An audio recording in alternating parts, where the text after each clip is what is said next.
Le marketing d'affiliation est l'un des meilleurs moyens de générer un revenu passif à partir de votre chaîne YouTube. Pour ceux qui ne le savent pas, le marketing d'affiliation est une stratégie de revenu passif facile où le YouTuber va promouvoir un produit d'une entreprise X en échange de pourcentage de bénéfices après vente. Ce n'est pas un excellent moyen de gagner de l'argent rapidement, mais sur une plus longue période, c'est un moyen très simple d'obtenir de l'argent supplémentaire dans votre poche. Pour commencer, vous devez d'abord trouver un programme d'affiliation à utiliser. Heureusement pour vous, il existe des tonnes de programmes d'affiliation. 3 des plus connus sont Amazon Associates, Clickbait et ShareSell. Mais de nombreux produits et services ont les programmes d'affiliation dédiés. Par exemple, je sais qu'Adobe en a un, Logitech en a un, Unity en a un, Epidemic Sound en a un. Vous pouvez vraiment trouver tout ce dont vous avez besoin grâce à une simple recherche rapide sur Google. Évidemment, chaque programme va avoir ses inconvénients et avantages. Les programmes plus généralistes comme Amazon ou Clickbait ont une grande variété de produits que vous pouvez promouvoir. Mais d'un autre côté, les taux de commission seront inférieurs à ceux des programmes les plus spécifiques. Alors faites vos recherches. Votre programme de choix va dépendre sur beaucoup de choses, mais surtout la taille de votre chaîne, votre niche. Par exemple, si vous êtes une chaîne de technologie, vous n'allez probablement pas promouvoir les produits de la beauté. Lorsque vous avez finalement choisi un ou plusieurs entreprises avec lesquelles vous allez travailler, il est temps de s'inscrire sur ces programmes d'affiliation. Une fois que vous êtes approuvé, vous allez ensuite choisir quelques produits pertinents pour votre chaîne. Vous pouvez choisir des produits que vous avez réellement utilisés ou des produits qui correspondent à votre niche et aux intérêts de votre public cible pour avoir des chances d'avoir de nombreuses conversions. Par exemple, si vous êtes une chaîne éducative, vous pouvez choisir de promouvoir votre microphone, votre caméra, votre logiciel de montage, etc.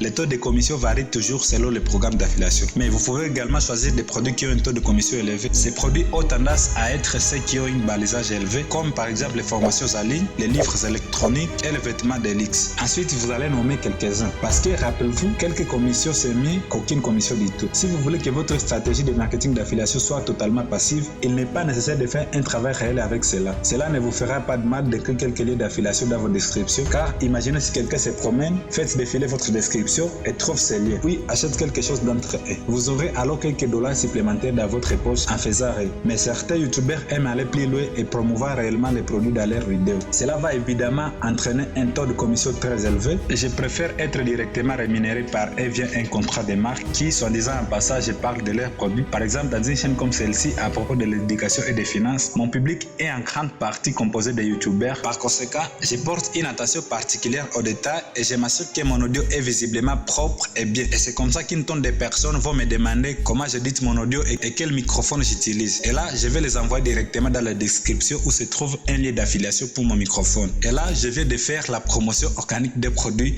à environ 3 secondes, sans même que vous ne remarquez que c'est facile. Maintenant, nous pouvons même franchir une étape plus loin en promouvant ces liens d'affiliation sur d'autres plateformes. Maintenant, avant de conclure, passons à revoir quelques conseils pour rendre vos efforts de marketing d'affiliation plus productifs. D'abord, soyez transparent. Assurez-vous de dire que vous touchez une commission sur les liens de vos descriptions, car cela va contribuer à renforcer la confiance avec votre public et à vous assurer que vous suivez les directives de la FTC. Les directives des missions fédérales 3% exigent essentiellement que les influenceurs des réseaux sociaux divulguent clairement les mentions ou les sponsoring dans leur contenu. Les liens d'affiliation tombent également dans cette bill, alors soyez prudents. Deuxième conseil, soyez au moins un peu authentique. Personnellement, je ne pense pas qu'il y ait quelque chose de mal à promouvoir un produit pour gagner rapidement de l'argent en tant qu'influenceur, tant qu'il n'est pas directement nuisible et a probablement une certaine utilité pour votre public. Il est important d'avoir utilisé les produits vous-même lorsque vous les recommandez, mais je dirais que ce n'est pas nécessaire tant que vous avez fait des recherches. Avec tout cela à l'esprit, juste n'oubliez pas d'être patient et les résultats ne seront pas instantanés. C'est la fin de cette vidéo. Si vous l'avez aimé, n'hésitez pas à me laisser un like et de vous abonner à la chaîne et on se retrouve dans la prochaine vidéo.